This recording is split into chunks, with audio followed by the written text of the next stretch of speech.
Bueno, buenas noches. Hoy vamos a abordar el tema de los derechos civiles y políticos, los mecanismos de participación ciudadana, la rendición de cuentas y el control social. ¿Qué son los derechos civiles y políticos? Son aquellos derechos que protegen la libertad del individuo y la protegen de la vulneración, ya sea por parte de organizaciones sociales, e individuos privados o incluso el mismo Estado, el mismo gobierno, y que aseguran la capacidad de cada individuo de participar en la vida política de la sociedad y el Estado libre de toda discriminación o represión. Los derechos civiles, además, incluyen garantizar la integridad física y mental de las personas, su vida y su seguridad, la protección de toda discriminación en base a la raza, al género, a la nacionalidad, el color, orientación sexual, etnia, religión o discapacidad y los derechos individuales como la privacidad, la libertad de opinión y de conciencia, la de palabra y de expresión, religión, de prensa, de reunión y de circulación. Mientras que los derechos políticos incluyen el derecho a la tutela judicial efectiva, también a los derechos del acusado, entre ellos el derecho a un juicio imparcial, el debido proceso, el derecho a solicitar resarcimiento o compensación legal, y los derechos de participar en la sociedad civil y en la política, tales como la libertad de asociación, el derecho a la reunión, el derecho a peticionar, el derecho a la defensa propia y el derecho al voto. En el Pacto Internacional de los Derechos Civiles y Políticos, que fue adoptado por la Asamblea General de la ONU en la resolución 2200A21 del 16 de diciembre de 1966, pero cuyo pacto entró en vigor el 23 de marzo de 1976. Ahora, si bien es cierto que están reconocidos estos derechos fundamentales y que de acuerdo a ese pacto y a la Carta Universal de los Derechos Humanos se puede resumir estos derechos humanos eh, de acuerdo a esa estructura de esos documentos de la siguiente forma. En los artículos 1 y 2 se habla sobre el alcance de los derechos recogidos, así como de sus beneficiarios. En el artículo 3 al 11 están los derechos relacionados con la libertad, la presunción de inocencia y el libre desarrollo de su personalidad y con la persona como tal. En los artículos 12 al 17 están los derechos del individuo con relación a su comunidad, con relación a la sociedad y que están reglamentados en cada país o en cada estado.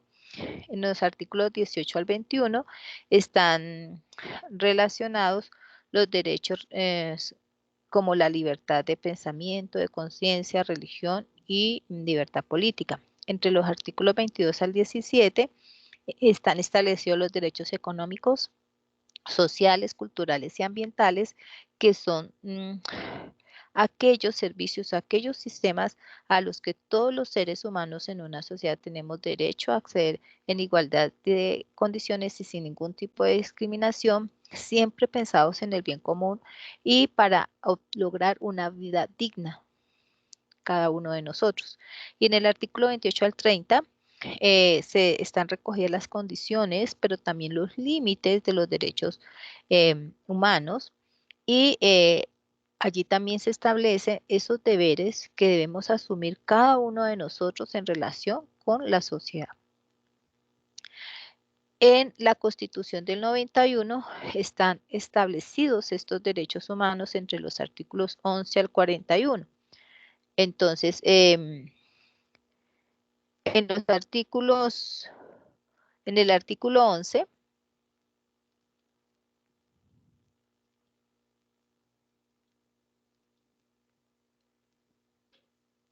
en el artículo 11, por ejemplo, está el artículo, nos habla de derecho a la vida, en el artículo 12, el derecho a la integridad personal, en el 13, el derecho a la libertad e igualdad ante la ley. En el artículo 14, el derecho a la personalidad jurídica.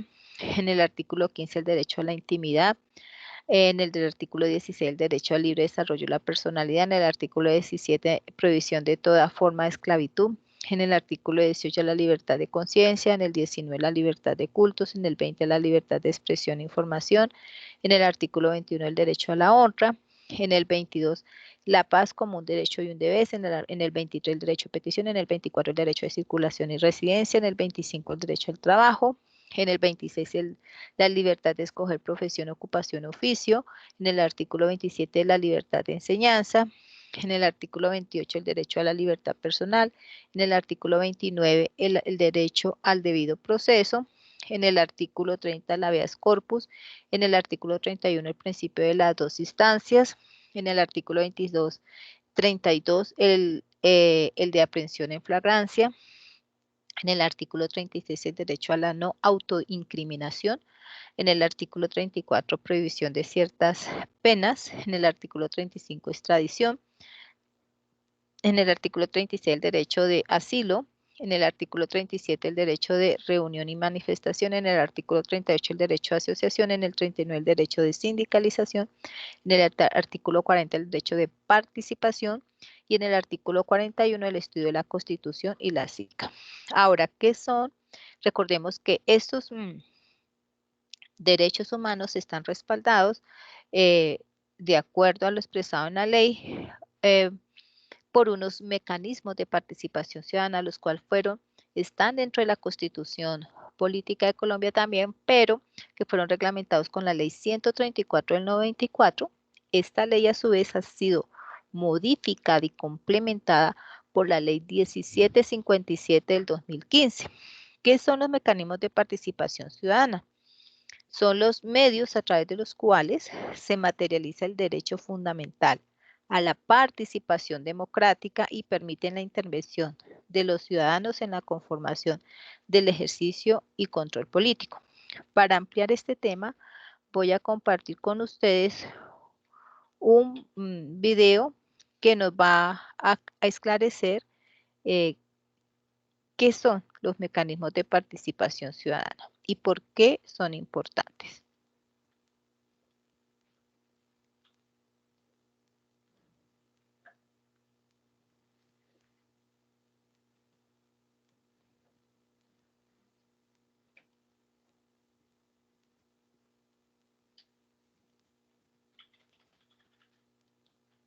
¿Sientes que vives en una democracia? ¿Sientes que tu voz cuenta para las decisiones del país? Si crees que no, este video te puede servir. Desde la perspectiva del Ministerio del Interior te explicaremos en un par de minutos una regla de juego fundamental al momento de participar en la vida social. Se trata de la organización. El Estado es el organismo que nos permite vivir en sociedad. Y es claro que como sociedad, nuestros intereses y maneras de pensar no siempre convergen en un mismo punto, y así, lo que en cierto momento luce como una solución ideal para unos, puede ser un problema para otros. Es por esto que la insatisfacción ciudadana se ha convertido en una constante. Más aún, la desconfianza tiende fácilmente hacia un escepticismo que nos paraliza, y por esta razón muchas veces dejamos de participar. Pero entonces, ¿qué podemos hacer para participar en las decisiones del Estado? Básicamente la respuesta es organización. La organización es el lenguaje del Estado. Es lo que permite conectar la voluntad diversa de la ciudadanía con las decisiones del gobierno. O sea, organizarse es la estrategia más efectiva para buscar el cambio.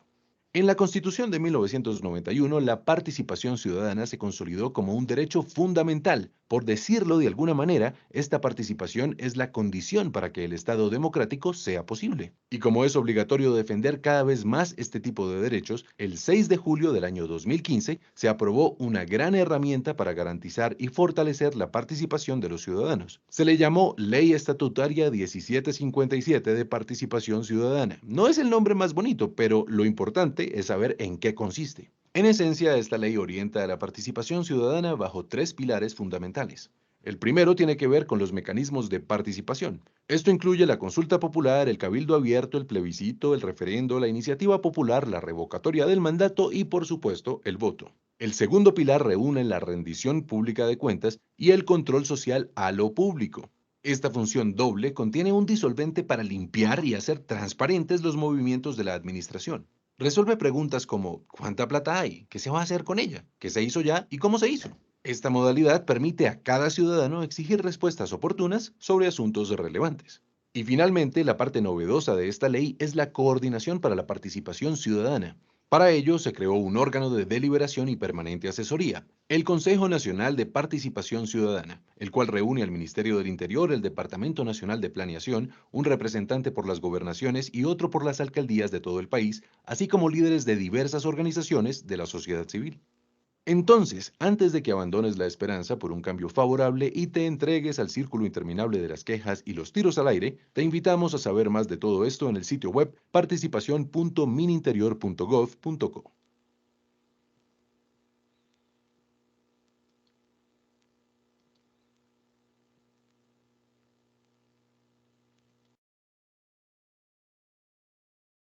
Bueno, entonces, como vemos, esta ley es súper importante porque es donde se reglamenta la participación para que nosotros, los integrantes de la sociedad, podamos tomar decisiones en cada una de las acciones de la gestión pública y en el uso de sus recursos.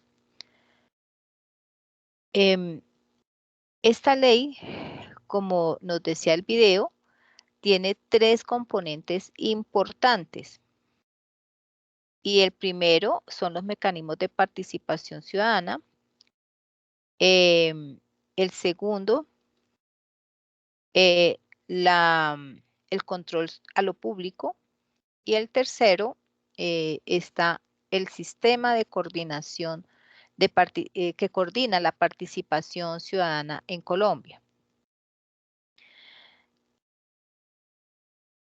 Entonces, para esta ley nos dice, permítame un momentico, vuelvo a la presentación, vuelvo a compartirla.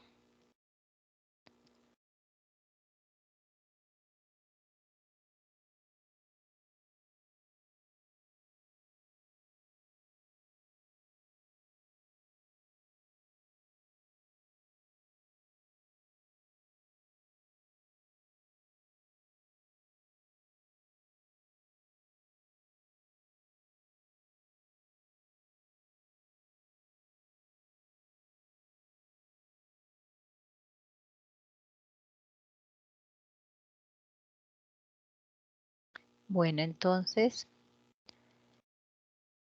también tengo un momentico aquí de fallas, no me deja compartir.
Ahora sí, vamos a ver.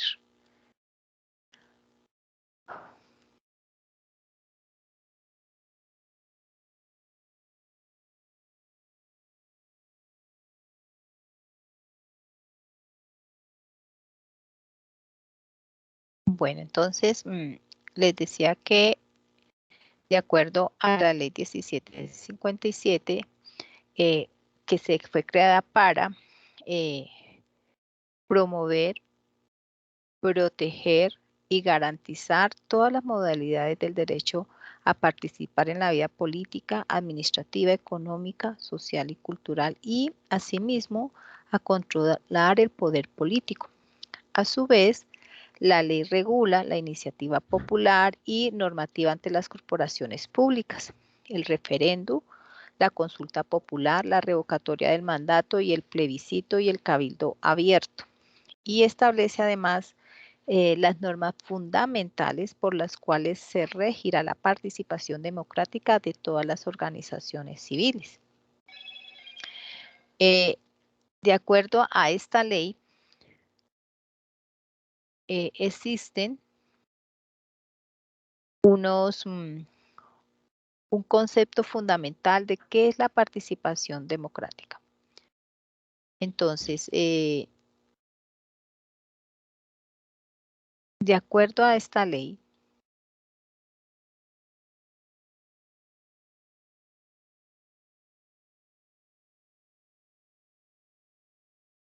la participación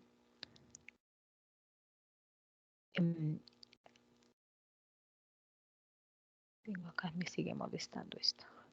La participación de la ciudadanía es muy importante a la hora de tomar decisiones, les decía hace un momento, y que esta participación no se debe limitar solamente a ir a depositar un voto para elegir a un gobernador o un alcalde, sino que esta participación debe ser consciente y cada uno de nosotros debemos conocer cuáles son las características y los antecedentes de ese candidato por el cual vamos a elegir, conocer cuál es su propuesta de gobierno y si eso que le está proponiendo es realmente lógico, objetivo y alcanzable, y si es pertinente para nuestra sociedad. Por lo tanto, se requiere que la ciudadanía haga parte de esa toma de decisiones y en la ejecución de esos de asuntos públicos en cuanto a que puede intervenir de forma individual, grupal o colectiva en temas como el acceso a los servicios públicos y a la administración de los bienes y servicios para el mejoramiento de la calidad de vida de cada individuo, pensando siempre en el bien común. Influir en las autoridades encargadas en la toma de decisiones que afectan la vida diaria de cada uno de nosotros. Ejercer el control social y la supervisión sobre la gestión y el uso de los recursos que los funcionarios públicos que han sido elegidos por votación o que han sido nombrados en en los puestos o en los cargos públicos, cómo le están dando ese uso a esos recursos y qué gestión es la que están realizando. Y además elaborar acuerdos para con autoridades y otros actores en tema de interés y beneficio colectivo. La participación ciudadana es un derecho, es un deber y es una oportunidad. En cuanto a los derechos que tenemos los ciudadanos en este proceso de participación es ser informado oportunamente y con claridad sobre los derechos a la participación ciudadana, a las formas y procedimientos para su ejercicio y a las entidades de las administraciones públicas con las cuales la ciudadanía debe relacionarse de acuerdo con los temas que son de su interés. Participar en las fases de planeación, implementación y seguimiento y evaluación de la gestión pública. Ser sujeto de fortalecimiento organizativo para participar de manera cualificada en el caso de las expectativas de las expresiones asociativas. Cuarto, recibir información y oportuna y veraz para poder ejercer las acciones de participación y acceder a formaciones para una mayor comprensión de la gestión pública y las políticas públicas. También tenemos unas responsabilidades como ciudadanos y es interesarnos por los diversos asuntos públicos del territorio en el que habitamos, o sea, de su municipio, de su vereda, de su departamento, de su país. Informarse sobre los aspectos de interés público que sean sometidos a discusión, respetar las decisiones tomadas en las instancias de participación ciudadana de acuerdo con las prioridades concertadas de manera colectiva, o sea, o salimos a participar y a votar. Cuando votamos estamos tomando decisiones pensando siempre en el bien común de una sociedad. ¿Votar por qué? Por una ley, por un proyecto de ley, por un proceso, votar por un candidato a la gobernación, a la alcaldía, un edil, un concejal, un alcalde o un gobernador o el presidente o el vicepresidente, porque en ellos estamos depositando la administración de nuestros recursos y de nuestras vidas, no solo la de nosotros, sino de las próximas generaciones. ¿Qué le vamos a dejar a nuestros hijos y a nuestros nietos? Y para el caso de las expresiones asociativas formadas, rendir cuentas a quienes la integran y o a las comunidades que representan. Y hay unos deberes del Estado, que es la de promover, garantizar, acompañar, proteger e implementar las instancias de participación, garantizar la participación ciudadana en los diferentes escenarios públicos, proveer información pertinente y oportuna y suficiente para fortalecer a las capacidades de la incidencia de la evaluación, propiciar acciones pertinentes para el fortalecimiento de las capacidades de las entidades públicas que garanticen la participación. Esto se hace a través de los planes locales de desarrollo de cada alcaldía, de cada municipio y el presupuesto que le asignen a esos programas, a esas políticas. Esto también se hace a nivel nacional, esto también queda incluido dentro del Plan Nacional de Desarrollo. Quinto, brindar asistencia técnica y acompañar la cualificación de los deberes ciudadanos. Y sexto, convocar de manera amplia y democrática a la ciudadanía para que intervengan en las diferentes instancias de participación. La ley 1757, como les decía, pues también en su segundo elemento nos trae o nos establece cuáles son esos mecanismos de participación ciudadana y los reglamenta, cómo se deben participar, cuál es el proceso para instaurar alguno de estos mecanismos de participación ciudadana. Estos mecanismos tienen unas reglas comunes de acuerdo a esta ley y se destacan varios aspectos normativos que comparten estos mecanismos de participación ciudadana, ya sean de origen popular,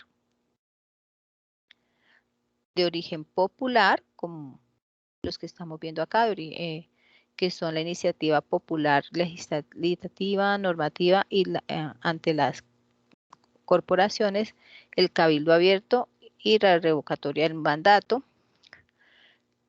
Estas normas que son comunes para iniciar un proceso de estos son, por ejemplo, la convocatoria o composición del promotor del comité o promotor del mecanismo que se está proponiendo, requisitos generales para la inscripción de los mecanismos de participación ciudadana, registrar las propuestas sobre mecanismos de participación ciudadana, reclamar y diligenciar los formularios de recolección de firmas de los ciudadanos, tener claro cuál es la cantidad de firmas que se deben recolectar de acuerdo a cada mecanismo de participación ciudadana, que eso va de acuerdo al censo electoral, que ahorita más adelante se los explico. Tener claro el plazo para la recolección de las firmas y la entrega de los formularios en la registraduría. Tener también muy claro la fijación de topes de las campañas de recolección de apoyos y verificación, plazo para la verificación y certificación de esas firmas, de esos formularios.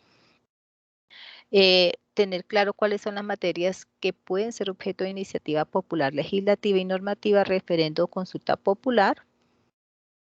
Y Estos son para los que son de origen popular, pero también hay unos mecanismos de participación ciudadana que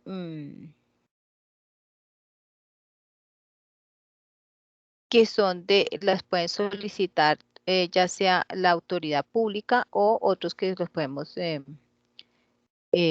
solicitar tanto la autoridad pública como en la sociedad como tal. Y la autoridad pública el plebiscito solo puede ser tramitado por la autoridad pública, ya sea nacional o departamental o municipal. Y prácticamente lo puede pedir el presidente de la República. La autoridad pública o popular podemos solicitar el referendo derogatorio o aprobatorio, la consulta popular nacional o la consulta popular a nivel distrital, departamental, municipal y local. Ahora, ¿qué es el censo electoral? El censo electoral es un instrumento, es un documento que elabora la Registraduría Nacional del Estado Civil. ¿Cómo lo elabora? Teniendo en cuenta, primero, la inscripción de cédulas que se establece en el calendario electoral de cada año o de cada proceso electoral. Por ejemplo, para este año hay unas elecciones atípicas que son las elecciones de juventudes, la cual cierra el 21, el 28 de noviembre de este año y que en este momento están en proceso de inscripción. Entonces, esas cédulas que se inscriben por parte de cada ciudadano, si se vive fuera de la ciudad o del municipio donde expidió su cédula, ¿cierto? La otra fuente para construir este censo electoral es la inscripción de las cédulas de aquellas personas que cumplen la mayoría de edad y que expiden su cédula por primera vez. Quedan inscritos automáticamente en el lugar donde se expidió la cédula. Y menos el número de personas que hacen parte de las fuerzas militares. Este instrumento permite a la organización electoral planear, organizar, ejecutar y controlar los certámenes electorales y los mecanismos de participación ciudadana. ¿Cuáles? Por ejemplo, si se va a adelantar una consulta popular de origen ciudadano a nivel nacional, se debe tener por lo menos el 5% de recolección de firmas para poder iniciar con ese proceso.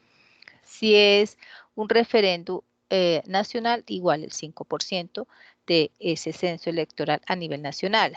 Si es una iniciativa de referendo derogatorio, el 10% de ese censo electoral. Y si es una iniciativa popular de acto legislativo o de ley, el 5% de ese censo electoral a nivel nacional. Ahora, si es una iniciativa popular normativa o una consulta popular de origen ciudadano, el censo electoral para ambos casos en un municipio debe ser del 10% mínimo. Si es una revocatoria del mandato, deben de recogerse firmas para iniciar ese proceso de un 30% de las firmas de las que obtuvo ese candidato, pero solo después de 12 meses de haber realizado su primer año de gobierno. Ahora, ¿cuál es la convocatoria y aprobación de los mecanismos de participación de origen gubernamental? O sea, los que pueden solicitar las autoridades como el presidente, los gobernadores o los alcaldes. Si es un referéndum que lo convoca el presidente con la firma de todos los ministros e informa al Congreso. No podrá coincidir con ninguna otra elección. Y se aprueba con esta decisión que se está proponiendo en este referéndum con la mayoritaria siempre que participe más del 50% del censo electoral. Si es una consulta popular nacional, la convoca el presidente con la firma de todos los ministros previo concepto favorable del Senado de la República, consulta sobre una decisión de trascendencia nacional y se aprueba con el voto afirmativo de la mitad más uno y que participe la tercera parte del 50% del censo electoral. Si es una consulta popular para convocar una Asamblea Nacional Constituyente, la convoca el Congreso, o sea, para reformar la Constitución. Este Congreso debe ser aprobada por la mayoría de los miembros de las dos cámaras, Senado y Cámara de Representantes, e incluye número de legatarios, sistema de elección, competencia hecha y periodo, y se aprueba con la decisión de al menos la tercera parte del censo electoral. La consulta popular territorial está convocada por gobernadores y alcaldes con la firma de todos los secretarios de despacho para decidir sobre asuntos departamentales, municipales, distritales o locales y se aprueba con el voto afirmativo de la mitad más uno que participe la tercera parte, el 50% del censo electoral de ese territorio. Referendo de iniciativa gubernamental. Firma del presidente de la República y de sus ministros, si es nacional. Firma de gobernadores y sus secretarios de despacho, si es departamental, y la firma de alcalde y sus secretarios de despacho, si es municipal. Y se aprueba con el voto afirmativo de más de la mitad, y que participe la cuarta parte del censo electoral. Una derogatoria de un mandato de un gobernador o un alcalde se aprueba con el voto afirmativo de la mitad más uno y participen el 40% de la votación total válida registrada por el mandatario que se va a revocar. Ahora, ¿qué es la rendición de cuentas? En la ley se entiende por rendición de cuentas como un proceso conformado por un conjunto de normas, un conjunto de procedimientos, un conjunto de metodologías, estructuras, prácticas y resultados mediante los cuales cada entidad de la administración, ya sea a nivel nacional o municipal, y además la gestión de los servidores públicos de esas entidades deben informar, deben explicar y dar a conocer los resultados de su gestión. ¿A quiénes? A los ciudadanos, a la sociedad civil en general y a otras entidades y los organismos de control a partir de esa promoción de diálogo. Este proceso tiene como finalidad la búsqueda de la transparencia de la gestión de la administración pública. Entre las etapas de esa rendición de cuentas encontramos que primero cada entidad debe hacer un aprestamiento, una organización de esa información, unos soportes de sustento de esa información. Para eso pues debe capacitar a todos sus funcionarios de cómo debe ser ese proceso, cómo se debe organizar esa información. Luego se debe publicar esa información a través de las páginas web o todos los medios de difusión que la entidad tenga, tanto al interior como al exterior de la entidad.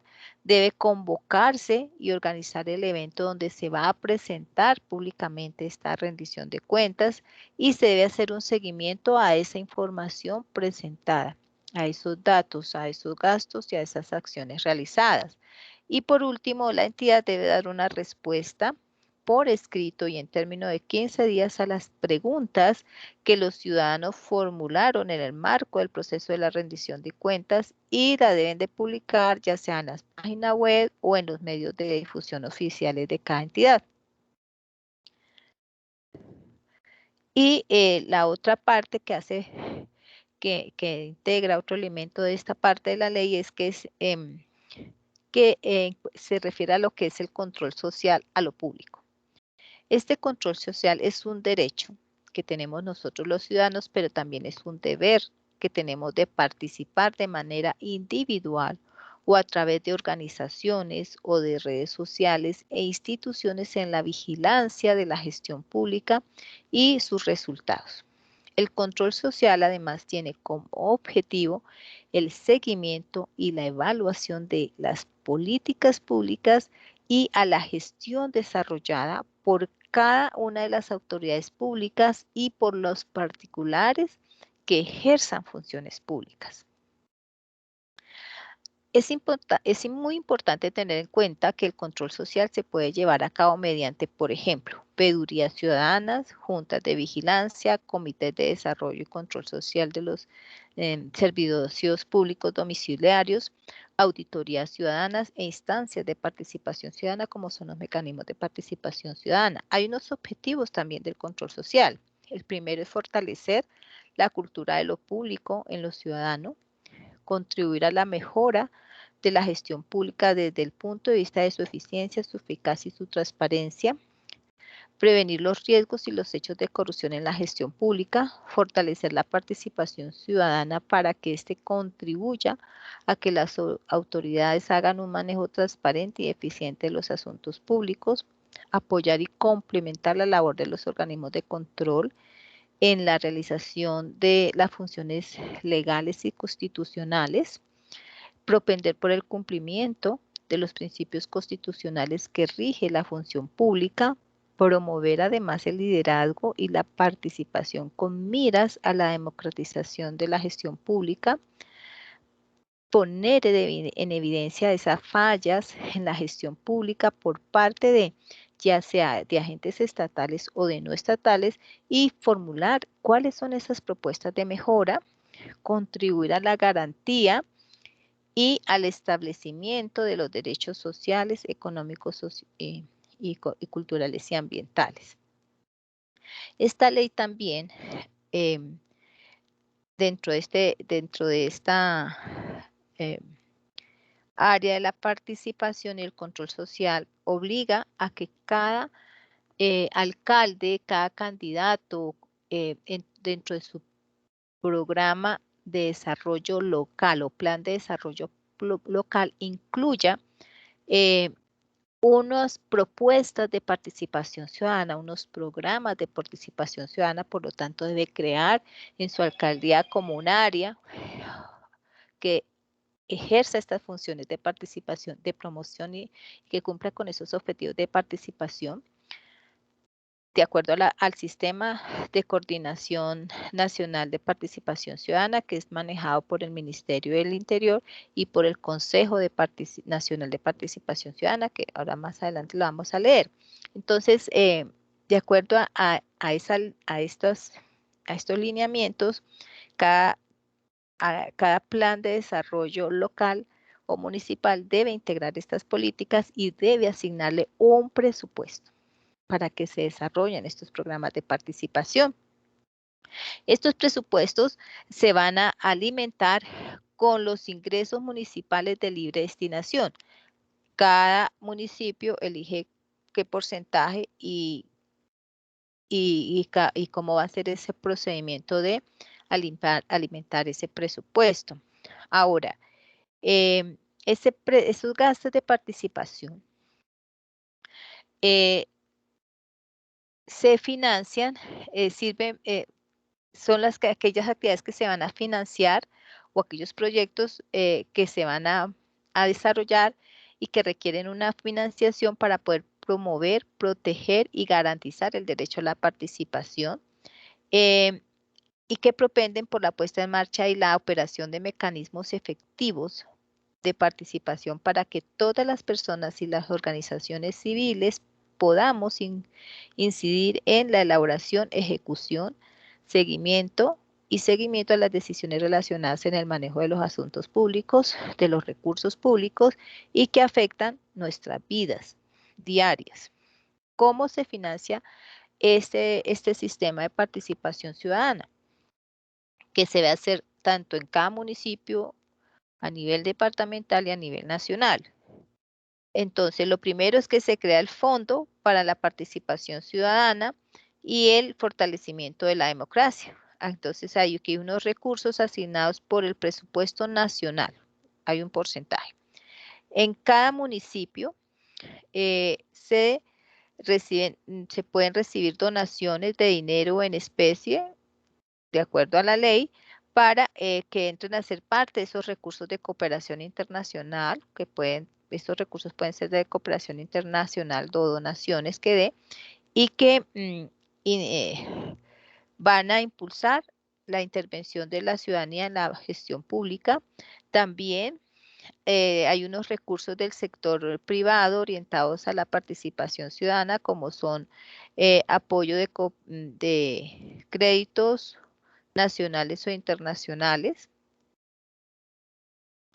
Y también hay unos recursos de entidades públicas de orden nacional, como son bienes derechos y recursos adjudicados de acuerdo con la ley que se le puede asignar y financiar este fondo de participación ciudadana para la promoción y el cumplimiento de sus objetivos. Bueno, la participación ciudadana, entonces, esta ley tiene un tercer sistema y es el sistema para la coordinación de la participación ciudadana. Esta ley estatutaria permite entonces orientar a la participación ciudadana a través de la creación del Consejo Nacional de Participación Ciudadana, el cual se constituye además como un órgano que asesora permanentemente al gobierno nacional en asuntos de definición, promoción, diseño, seguimiento y evaluación de la política pública de participación. Entonces, en el artículo 79 de esta ley, establece quiénes son los miembros permanentes de este consejo. El primero y quien lo preside es el ministro del Interior, el director del Departamento Nacional de Planeación, un gobernador elegido por la Federación de Departamentos, un alcalde elegido por la Federación Colombiana de Municipios, un representante de las asociaciones de víctimas, un representante del Consejo Nacional de Planeación de las asociaciones o de consejos territoriales de planeación, un representante de la Confederación Comunal, un representante de la Asociación Colombiana de Universidades ASCUN, un representante de la Confederación Colombiana de las ONG de otras federaciones de ONGs, un representante de las federaciones o asociaciones de veedurías ciudadanas, un representante de los gremios económicos, un representante de los sindicatos, un representante de las asociaciones campesinas, un representante de los grupos étnicos, un representante de las asociaciones de las organizaciones de mujeres, un representante del Consejo Nacional de Juventud, un representante de los estudiantes universitarios, un representante de las organizaciones de discapacitados, un representante de las juntas administradoras locales. Entre las funciones más importantes que debe ejercer este consejo es asesorar de manera permanente al gobierno nacional en el diseño de la política pública de participación y su marco jurídico, diseñar la puesta en marcha del Sistema Nacional de Participación Ciudadana, donde se debe articular todos los espacios a los sujetos, recursos, instrumentos y acciones de la participación ciudadana, tanto en el plano nacional como en las entidades territoriales. Evaluar de manera permanente la oferta de participación del Estado para sugerir modificaciones, decisiones o funciones de las instancias existentes. Asesorar al Gobierno Nacional en la definición de estrategias que motiven a la ciudadanía para presentar iniciativas para el mejoramiento de la participación ciudadana, proponer incentivos con el fin de propiciar la inversión del sector privado, sugerir las distintas entidades y organismos de la administración central y descentralizada la inclusión de la participación ciudadana en sus planes, programas y proyectos.